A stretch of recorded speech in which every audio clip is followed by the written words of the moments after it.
আজ 21শে ডিসেম্বর 2024 কক্সবাজার থেকে প্রচারিত বিভিন্ন মাল্টিমিডিয়ার মাধ্যমে আমার একটি বক্তব্য সুপার এডিট করে আমার প্রতিপক্ষের মাধ্যমে প্রচার করা হয়েছিল।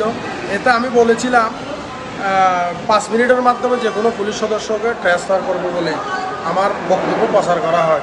আসলে তা নয়, আমি বক্তব্য দিয়েছিলাম 25 মিনিটের উপরে।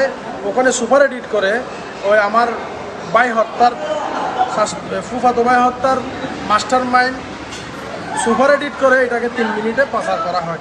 আসলে তা নয়, 40 লক্ষ টাকা দিয়ে তৎকালীন আওয়ামী দূষরের কিছু কর্মকর্তার মাধ্যমে 40 লক্ষ টাকা দিয়ে আমার ভাইয়ের মামলা থেকে তাকে প্রধান আসামি থেকে বাদ দিয়ে মামলা চার্জশিট প্রদান করার চেষ্টা করা হয়েছিল।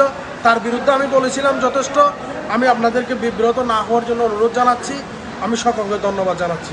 আসসালামু আলাইকুম।